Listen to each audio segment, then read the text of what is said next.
I'll tell you what it is that you need to do to be successful. Some of these things aren't so malleable, but others are things that you can work on. Well, IQ, well, that's a rough one, because there's no evidence, as far as I can tell, that you can do a damn thing about your IQ. I was just reading a paper by Dan Simon today. It's a relatively recent review. Dan Simon did the invisible gorilla stuff, and he was looking, because there's all these companies that claim that these online brain training exercises can produce cognitive improvements, and he reviewed the literature again, and I've reviewed that literature like 6 times in the last 15 years because I keep hoping that someone will crack the problem, but it's always the same answer. It's like, you do brain training games, you get better at the game, a lot better at that game. You get slightly better at similar games, but distal games that are still heavily cognitively loaded doesn't affect your performance at all. Zero, none. So the issue of how to raise IQ, man, that's a killer. No one knows how to do it. I can tell you how to stop your IQ from decreasing as you get older. That's not so bad, because it does that. Fluid IQ decreases from the time you're 20 and pretty rapidly. It's physical health is the best preventative. So exercise, physical exercise.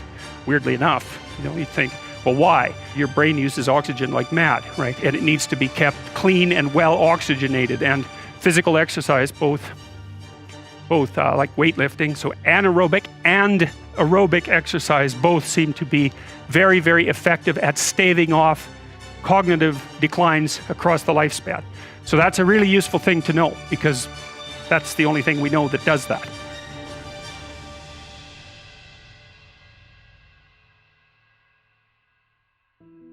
The next best predictor of lifetime success is conscientiousness.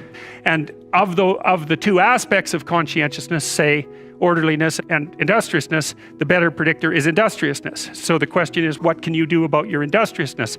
And the answer to that is, that's kind of rough too, because there's a strong genetic component. But you can work on micro habits with regards to your conscientiousness. And I think the best micro habits, this is partly to do with this future authoring program processes, I think the best thing you can do with regards to your conscientiousness is to set up some aims for yourself, goals that you actually value. And the future authoring program helps people do that. And basically, it helps you do a situational analysis of your life more than a psychological analysis, I would say. And so the questions are something like, you're going to have to put some effort into your life, and you need to be motivated to do that. And so what are the potential sources of motivation? You could think about them in the big 5 manner. If you're extroverted, you want friends. If you're agreeable, you want an intimate relationship. If you're disagreeable, you want to win competitions. If you're open, you want to engage in creative activity. If you're high neuroticism, you want security. Okay, so those are all sources of potential motivation that you could draw on, that you could tailor to your own personality. But then there are dimensions that you want to consider your life across. And so we ask people about, if you could have your life the way you wanted it in 3 to 5 years, if you were taking care of yourself properly, what would you want from your friendships? What would you want from your intimate relationship? How would you like to structure your family? What do you want for your career? How are you going to use your time outside of your job?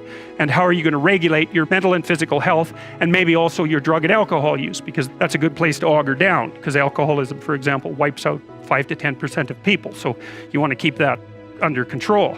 You develop a vision of what you would like your life to be, and that associates, well, once the goal is established, and then you break down the goal into micro processes that you can implement.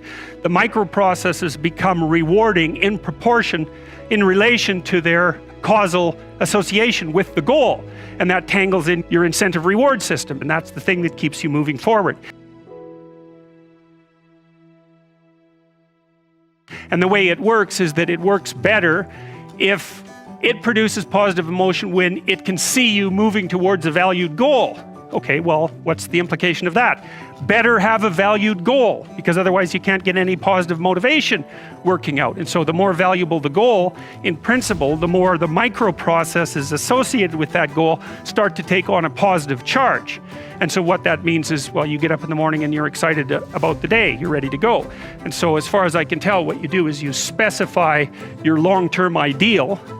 Maybe you also specify a place you want to stay the hell away from, so that you're terrified to fail as well as excited about succeeding, because that's also useful. You specify your goal. You do that in some sense as a unique individual. You want to specify goals that make you say, oh, if that could happen as a consequence of my efforts, it would clearly be worthwhile. Because the question always is, why do something? Because doing nothing is easy. You just sit there and you don't do anything. That's real easy. The question is, why would you ever do anything? And the answer to that has to be because you've determined by some means that it's worthwhile. And then the next question might be, well, where should you look for worthwhile things? And one would be, well, you could consult your own temperament. And the other would be, look at what it is that people accrue that's valuable across the lifespan. So you do a structural analysis of the subcomponents of human existence, and I already did that. You need a family, you need friends. Like, you don't need to have all these things, but you better have most of them. Family, friends, career, educational goals, plans for time outside of work, attention to your mental and physical health, etc. That's what life is about. And if you don't have any of those things, well, then all you've got left is misery and suffering. That's a bad deal for you. But once you set up that goal structure, let's say, and that's really, in many ways, is trying to figure out who it is that you're trying to be, and you aim at that, and then you use everything you learn as a means of building that person that you want to be. And I really mean want to be. I don't mean should be.